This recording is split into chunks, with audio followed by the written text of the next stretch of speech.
Salut et bienvenue dans cette nouvelle vidéo où on va parler d'intelligence artificielle. C'est parti, on y va.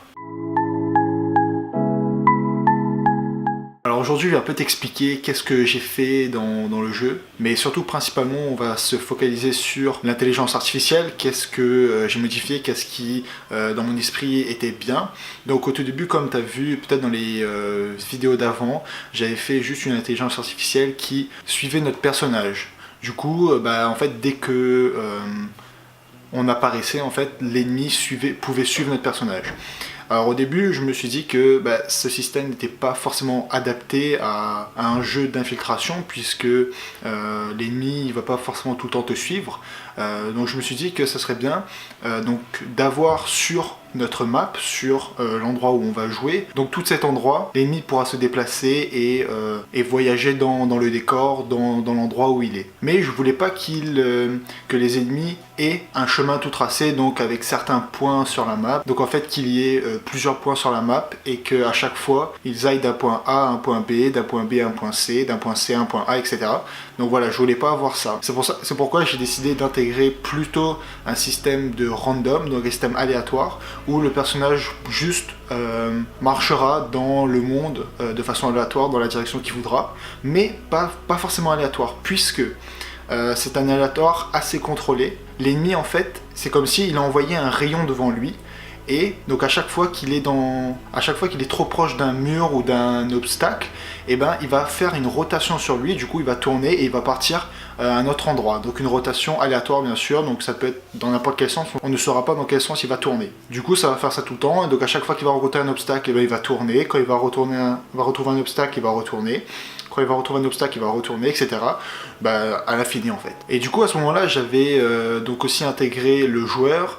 Donc j'avais dit que par exemple si notre rayon, donc comme j'avais dit, il touchait notre joueur, et du coup l'ennemi allait se diriger vers le joueur. Sauf que au fur et à mesure, je me suis rendu compte que le rayon, en fait, ça part vraiment trop vite, et du coup parfois il repère le joueur, sauf qu'il peut le perdre de vue à un moment, puisque le rayon il est fin et c'est une seule ligne, et nous si par exemple on bouge, il nous perd de vue. Et donc au lieu de faire ça, j'ai décidé plus de partir sur quelque chose de basique, quelque chose qui est connu un peu, c'est ce système d'angle de vue où l'ennemi marchera donc avec un angle de vue comme nous, comme les êtres humains, avec 180 degrés, donc en gros il verra tout ça, donc ce qui fait que l'ennemi pourra voir tout ce qui sera en face de lui. Donc par exemple si on sera derrière lui, il pourra pas nous voir. Sauf que je me suis rendu compte après que par exemple l'ennemi il était à un bout de la map et que moi j'étais tout au fond et que j'étais dans le même champ de vision, donc j'étais en face de lui, et en fait il venait comme moi, il venait quand même vers moi, parce que j'avais pas du tout donné de limite, de distance entre les deux, et à partir de cette distance de venir vers moi. Du coup ce qui fait que l'ennemi venait directement sur moi, même si j'étais au bout de la map. Après ça j'ai rajouté donc une distance minimum entre nous deux, donc il faut que l'ennemi soit à une distance minimum entre moi et lui pour qu'il puisse venir m'attaquer. Et en parlant d'attaque, donc quand l'ennemi sera assez proche de nous, il va nous mettre une petite droite comme ça, une petite droite qui va directement nous endormir et nous faire mourir ou nous faire recommencer la partie surtout.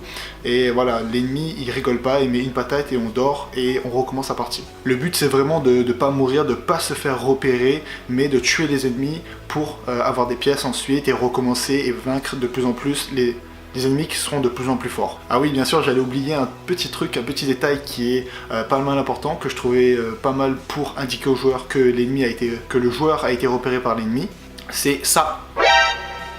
Et oui, ça, ce petit point d'exclamation qu'on revoit souvent dans Metal Gear, pour indiquer que le joueur a été repéré. Du coup j'ai intégré ça aussi, ce qui rend plutôt pas mal. Comme ça le joueur va savoir qui l'a repéré, quel ennemi l'a repéré, etc. Donc voilà, dis-moi en commentaire qu'est-ce que t'en as pensé de un peu ces modifications sur l'intelligence artificielle, qu'est-ce qui serait bien de rajouter peut-être. Si t'as d'autres idées, n'hésite pas dans les commentaires. Bien sûr, je lis tout, je réponds à tout. Bonne soirée, bonne journée, salut. Attends, avant de partir, j'ai encore un dernier truc à te dire. Si ça t'a plu, n'hésite pas à t'abonner, c'est juste là. Allez, viens, c'est bien. Villains, someone call the heroes. Tell them that I'm living like I'm both. Call me P-Rose, living by the G code.